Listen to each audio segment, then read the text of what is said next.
안녕하세요. 보험금 팔례방입니다. 적응장애, 불안장애, 우울증, 불면증, 조현병 병력자가 운전 중 정차 후 투신한 경우 업무상 질병으로 인정받더라도 자살 암시성 유서를 남겼다면 자살보험금은 면책인지 여부에 대하여 서울중앙지법 2019 가합 524469호 토대로 명확히 살펴보도록 하겠습니다. 기초사실: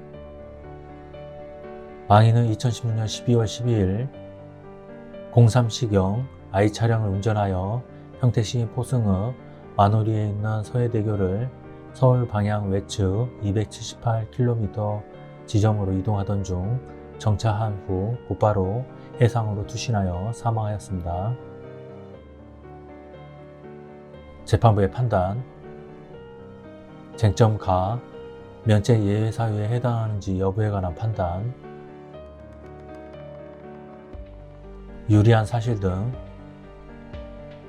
망인은 이 사건 사고 이전인 2016년 9월 27일 제2병원에 내원하여 적응장애, 비기질성 불면증 등으로 치료를 받았는데 당시 진료 기록에는 망인이 원래 밝고 쾌활한 성격이었으나 4개월 전 입사한 요양병원에서 자잘한 사건 사고까지 자신이 모두 책임지는 등 과도한 스트레스로 2주간 1시간 정도의 수면만을 취하였고 불안, 식욕저하, 소화불량 등의 증상을 보인다고 기재되어 있는 사실. 산업재해보상보험 자문위는 망인이 평상시 직장에서의 지속적인 스트레스를 경험해왔고 입소자의 자살 등 외상적 사건을 경험하며 상당한 스트레스를 받았던 것으로 추정되고 이는 심한 우울증, 환각, 불면증, 체중 감소 등 정신병적 우울증의 발병으로 이어져 결과적으로 자살에 이르게 되었으며 망인의 업무와 재해상병은 인과관계가 있고 재해상병과 자살 간에도 인과관계가 있다고 판단된다는 내용의 소견서를 작성한 사실. K병원의 담당 의사는 망인의 자살은 업무상 사유로 발생한 정신질환으로 치료를 받았거나 받고 있는 사람이 정신적 이상 상태에서 자해 행위를 한 경우로서 업무와 일정 부분 관련되어 발생한 것으로 판단된다는 내용의 업무 관련성 평가서를 발행한 사실. 서울 업무상 질병판정위원회는 2018년 10월 22일 망인이 근무하던 병원에서 자살소동을 경험하고 주변인에게 계속 힘든 점을 호소한 점, 병원 원무부 업무를 담당하면서 여러 가지 어려움이 있었던 점을 고려할 때 평소 우울증 등 정신과적 기저질환이 있을 수 있지만 상당한 직무 스트레스가 있었고 치매 할머니의 자살소동을 직간접적으로 목격한 후 자살에 이르렀으므로 망인의 사망과 업무와의 상당 인과관계를 인정할 수 있다는 이유로 산재법 제37조 제1항 제2호에 의한 업무상 질병으로 인정하는 결정을 한 사실. 그에 따라 원고는 근로복지공단으로부터 망인의 사망으로 인한 유족급여 및 장의비로 합계 1억 3,700여만 원을 수령한 사실은 인정됩니다.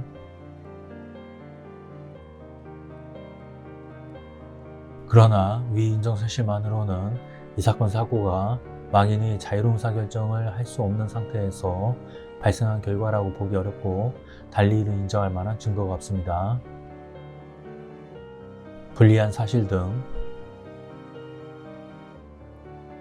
망인은 2016년 여름 L병원에서 목을 매달아 자살을 시도한 환자를 수습한 이후 환청 및 환영이 보여 불면증에 시달려 병원 치료를 받았고 단시간에 몸무게가 10kg 이상 감소하였습니다.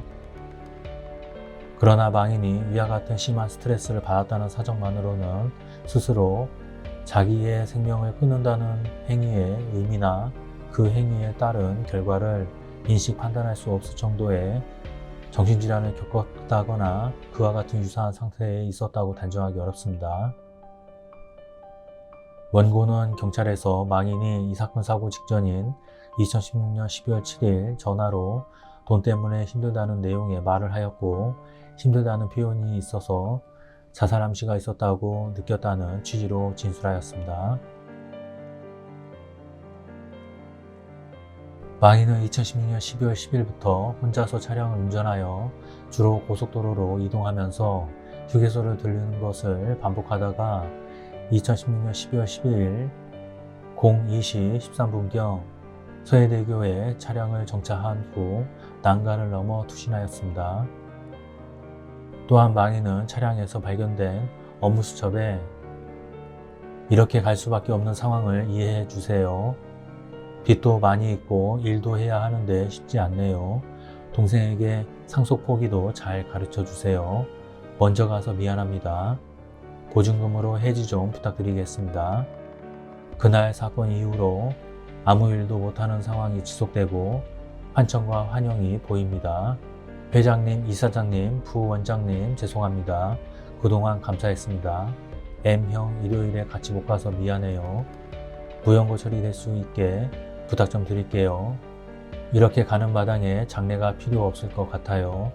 병원에서 목맨 분이 그만둬도 따라다닙니다. 너무 힘듭니다. 라는 내용의 유서를 남겼습니다. 이 사건 사고 전 망인을 진료한 제2병원 의사는 망인에게 적응장애, 불안장애 등에 의심되는 우울증 증세가 있으니 기분이 약간 가라앉는 정도의 경증 증세로 판단하였는 바, 위와 같은 우울증이 있었다는 사정만으로 자유로운 의사결정이 아닌 상태에서의 자살이라고 단정하기 어렵습니다. 근로복지공단은 망인의 사망을 업무상 사유에 의한 사망으로 판정하였으나 이는 망인의 사망이 업무와 상당 인과관계가 있다는 판단 아래서 이루어진 것으로서 위 업무상 재해의 인정 기준은 피보험자가 정신질환 등으로 자유로운 의사결정을 할 수 없는 상태에서 사망의 결과를 발생케 한 경우에 관한 판단 기준과 서로 다릅니다. 쟁점라 원고의 설명 의무 위반 주장에 관한 판단. 피고 B 소속 상담사가 이 사건 제1, 2보험 계약 체결 당시 망인에게 고의, 정신질환 등으로 인한 사고는 보장되지 않는다는 취지로 설명한 사실을 인정할 수 있을 뿐만 아니라 위와 같은 약관 조항들은 피보험자의 고의 또는 중대한 과실로 인하여 생긴 때를 면책사유로 규정한 상법 제659조 제1항을 구체화한 것에 불과하고 상해보험 거래에 있어서 일반적이고 공통적인 조항이라고 할 것이므로 가사 피고들이 망인에게 위 면책조항을 설명하지 않았다고 하더라도 피고들은 위 면책조항을 들어 상해사망보험금 지급을 거절할 수 있습니다. 결론적으로 보험회사는 보험 수익자에게 상해사망보험금 지급 의무가 없습니다. 마치겠습니다. 긴 시간 시청해 주신 점 고맙습니다.